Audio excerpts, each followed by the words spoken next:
Sir मेरे मामी की मौत की मैं सिक्के ने ले ली जान, 1,75,00,000 के लालच में गई महिला की जिंदगी। लालच और डर के जाल में फंसी रेशमा पांडे। मऊगंज के बाडवारा में 40 वर्षीय रेशमा पांडे की मौत ने पूरे इलाके को झकझोर दिया है। 1,75,00,000 रुपए के लालच में वह ऑनलाइन फ्रॉड का शिकार हुई और अंततः अपनी जान गंवा बैठी। रविवार को रेशमा ने जहर खा लिया। रीवा के संजय गांधी अस्पताल में उपचार के दौरान उनकी मौत हो गई। परिवार का कहना है कि वह लंबे समय से साइबर फ्रॉड करने वालों के चंगुल में फंसी हुई थी। रेशमा ने कहा कि उनके पास रखे पुराने सिक्के जैसे 1 पैसे, 2 पैसे, 5 पैसे के बदले करोड़ों रुपए मिलेंगे। इस झांसे में आकर उन्होंने रजिस्ट्रेशन के लिए छोटे छोटे अमाउंट्स ऑनलाइन भेजने शुरू किए, लेकिन यह सिलसिला यहीं नहीं रुका। सीन 3, धमकियां और डर।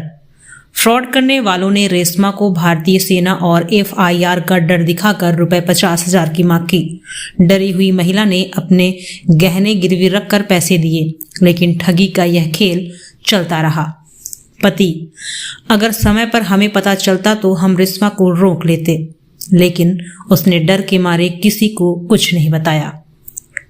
मां ने कहा था कि जब पैसे मिलेंगे तो सब खुश हो जाएंगे। हम डर के मारे चुप थे। गांव की एक लड़की ने रेशमा को इस फ्रॉड में फंसाया। अगर वह समय पर सच बता देती तो यह हादसा टल सकता था। आइए सुनते हैं पुलिस अधीक्षक रचना ठाकुर का क्या कहना है। यह मामला साइबर फ्रॉड का है। जांच में यह स्पष्ट हुआ है कि महिला से लाखों रुपए ठगे गए। कलेक्टर अजय श्रीवास्तव जी क्या कहते हैं। लालच और जागरूकता की कमी इस तरह के फ्रॉड का कारण बनती है। सतर्क रहना और समय पर पुलिस को सूचित करना जरूरी है। रेशमा पांडे की मौत हम सब के लिए एक चेतावनी है। साइबर फ्रॉड करने वाले लालच और डर का फायदा उठाते हैं। जब भी ऐसा कोई संदिग्ध कॉल आए, सतर्क रहें और दूसरों को भी सतर्क करें। जागरूकता ही साइबर अपराध से बचने का एकमात्र उपाय है। ये डिजिटल अरेस्ट का जो मामला आया मऊगंज में पहली बार हुआ, या तो एक महिला की मौत हो गई, कहाँ जांच पहुंची है अभी तक? ये डिजिटल अरेस्ट का मामला नहीं है, ये साइबर फ्रॉड का मामला है और इसमें पुलिस अपनी जांच कर रही है और जांच काफ़ी हद तक प्रगति पे है और हम अपनी कार्रवाई कर रहे हैं। भैया आपकी लाइफ ख़राब हो गया, ठीक है बेटे, तेरे को पता चल जाएगा, ठीक है, इंडियन आर्मी का पावर क्या होता है, ठीक है ना, ये देख लो अच्छे से, ठीक है ना, आपको पता चलेगा। आपको 50,000 रुपये का जुर्माना हो जाएगा, ठीक है, 2 महीने का जेल, ठीक है, 7 दिन का रिमांड इंडियन आर्मी की तरफ से। फिर मेरे से बोलेगा सर ये क्या करा दिया है, ठीक है ना। अच्छे से देख लो बेटे, आपकी तो लाइफ ख़राब हो गया ना। हाँ, आपका जो आधार कार्ड है ना उस पर ऑनलाइन FIR दर्ज हो गया है, ठीक है, आप देख लेना अच्छे से, ठीक है। साइबर अरेस्ट का मामला है या साइबर फ्रॉड का मामला है, मौत तो हुई है, उसको लेकर प्रशासन किस तरीके से सजग है? देखिए, ये बहुत ही दुर्भाग्यपूर्ण घटना है कि साइबर फ्रॉड के मामले बढ़ते जा रहे हैं और अब हमारा मऊगंज जिला भी नया बना है, ग्रामीण क्षेत्र है, यहाँ तक भी उनकी अप्रोच हो गई है। हालांकि तो नेट के थ्रू होता है तो कहीं पर भी उनकी अप्रोच हो सकती है। लगातार सरकार के स्तर पर और हर स्तर पर इसमें अवेयरनेस की कैंपेन भी चल रही है। लोगों से लगातार आग्रह किया जा रहा है, उनको अवेयर किया जा रहा है कि आप खुद भी और अपने परिवार वालों को सबको बताएं कि इस तरह के कोई भी अननोन फ़ोन आए उनको नहीं उठाना है या डरना नहीं है। खास बात यह है कि किसी भी प्रकार का इस तरह की धमकी आए या किसी तरह का प्रलोभन दिया जाए या धमकाया जाए, किसी तरह का दबाव डाला जाए, उस दबाव में नहीं आना है और प्रयास ये करना है कि हम तत्काल जो भी निकटस्थ जो भी आसपास पुलिस अधिकारी हैं, थाना है, प्रशासनिक अधिकारी हैं, कलेक्ट्रेट है, कोई भी हो, आप उनको बताएं। आप किसी न किसी से शेयर करें कि हमारे साथ ये घटना हो रही है, इस तरह से हम मानसिक दबाव में हैं और हम इसमें क्या करें। तो मान के चलिए कि 90% जो इस तरह की घटनाएं हो रही हैं उससे हम बच सकते हैं।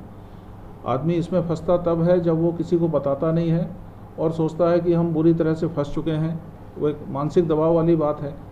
और आज मैंने मीटिंग भी ली है, हमारे अधिकारियों को हमने बताया है कि हम अधिकारी हैं, समाज में हमारा एक रोल है, उस विभाग का हम रोल अदा करते हैं, बट हमारी कुछ सामाजिक प्रतिबद्धताएं भी हैं, जिसमें एक ये भी है कि हम सबसे पहले अपने परिवार से शुरू करें।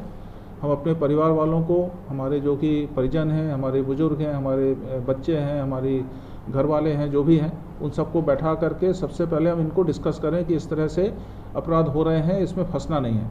ये अवेयरनेस की बात है। इसके अलावा हम जहाँ भी जिस ऑफिस में हम काम करते हैं वहाँ पे बैठ करके ऑफिस वालों को हम एकत्रित करें और उनसे हम डिस्कस करें कि भाई ये इस तरह की है अवेयरनेस, आप लोग भी अवेयर हो जाएं, अपने परिवार वालों को अवेयर करें, साथ में आपके जो अड़ोसी पड़ोसी मित्र यार जहाँ भी आप बैठते हैं इस पर ज़रूर चर्चा करें। इस तरह से ये बहुत तेज़ी से फैलेगा और अवेयरनेस की कैंपेन, और इसका केवल बचाव अवेयरनेस ही है, इसके अलावा इसका कोई दूसरा बचाव नहीं है। और दूसरा, इसका जो हेल्पलाइन नंबर भारत सरकार ने जारी किया है 1930, ये सबको पता होना चाहिए। यदि दुर्भाग्यवश आप किसी फ्रॉड में फंस भी जाएं, मान लीजिए आपका पैसा कहीं ट्रांसफ़र हो गया, आपने गलती से कर दिया या उन्होंने ट्रांसफ़र कर लिया, इस नंबर को आप तत्काल खबर करें। वो जो भी बैंक अकाउंट है उसको ट्रेस करके उसको ब्लॉक करेंगे ताकि पैसा वहाँ से निकाला न जा सके। पर ये सारी बात की चीज़ें हैं। मेरा सभी से, जन सामान्य से, हर व्यक्ति से, जो पढ़े लिखे लोग हैं, जो युवक युवतियां हैं, घर में रहने वाले लोग हैं, बुजुर्ग हैं, सबसे मेरा आग्रह है और मेरा रिक्वेस्ट है कि इस तरह के सबसे पहले जो +191 के अलावा जो भी नंबर आते हैं, ये मान के चलिए वो विदेशों के नंबर हैं, उनको नहीं उठाना है। इसके अलावा अननोन नंबर से कोई भी वीडियो कॉल आए वो बिल्कुल नहीं उठाना है। किसी भी प्रकार का फ़ोन यदि आपको आता है, यदि आपको किसी प्रकार की धमकी दी जाती है या प्रलोभन दिया जाता है या धमकाया जाता है किसी भी प्रकार से कि हम पुलिस से बोल रहे हैं या कस्टम से बोल रहे हैं, इनकम टैक्स से बोल रहे हैं या ईडी से बोल रहे हैं या कलेक्ट्रेट से बोल रहे हैं, तो पहले आप उससे डरें नहीं, आप उनकी बात को समझें और यदि ऐसा लगता है कि ये फर्जी है, आपको धमका रहा है, तो तत्काल उसकी रिपोर्ट करें। ये डिजिटल अरेस्ट का जो मामला आया मऊगंज में पहली बार हुआ, या तो एक महिला की मौत हो गई, कहाँ जांच पहुंची है अभी तक? ये डिजिटल अरेस्ट का मामला नहीं है, ये साइबर फ्रॉड का मामला है और इसमें पुलिस अपनी जांच कर रही है और जांच काफ़ी हद तक प्रगति पे है और हम अपनी कार्रवाई कर रहे हैं। ये आपकी मामी की मौत की वजह आप क्या मानती हैं? सर, मेरे मामी की मौत की मेन वजह है ये सिक्के। इन सिक्कों के कारण ही मेरी मामी की मौत की स्टार्टिंग हुई। सबसे पहले जो साइबर फ्रॉड लोग थे उन्होंने बोला कि आपके पास पुराने सिक्के हैं, उन्होंने बोला कि हाँ मेरे पास पुराने सिक्के हैं, उन्होंने उसकी फ़ोटो उनके पास भेजी। इसके बाद उन्होंने कहा कि आपका रजिस्ट्रेशन सही है और आपको इन सिक्कों के बदले 1,75,00,000 रुपए मिलेंगे, जिसके लालच में आके वो पैसे मांगते गए और मेरी मामी उनके लालच में आके उनको पैसे पे पैसे ट्रांसफ़र करती गई। लगभग 22-25 हज़ार रुपये उन्होंने उनको ट्रांसफ़र किया। इसके बाद वो बार बार फ़ोन करे तो वो कभी बोले कि मैम आपका पार्सल आएगा तो उसके लिए 1500 रुपये आपको देना पड़ेगा, कभी कुछ देना पड़ेगा और इसके बाद आपको इतने 1,75,00,000 रुपये मिलेगा, आप करोड़पति बन जाएंगी। उसी के प्रलोभन में आकर वो जैसा वो बोलते गए वैसा वो करती गई। फिर वीडियो कहाँ से आ गया? वीडियो आए ना कुछ? जी सर, हाँ, फिर उनके पास वीडियोज आए। जब उन्होंने थोड़ा सा पैसे देने का बोला कि सर मेरे पास पैसे नहीं है, मैं पैसे नहीं दे पाऊंगी अब आगे, तो वो धमकी भरे मैसेजेस वीडियोज भेजने लगे और बोलने लगे कि अगर आपने अब पैसे नहीं दिए आपका पैसा 1,75,00,000 नहीं मिलेगा और उसके बाद आपको 50,000 का जुर्माना और 2 साल की जेल हो जाएगी। तो वो इतना ज़्यादा डर गई कि उन्होंने आत्मघाती कदम उठा लिया। अपना नाम बता दीजिए। सर, मेरा नाम ज्योति पांडे है।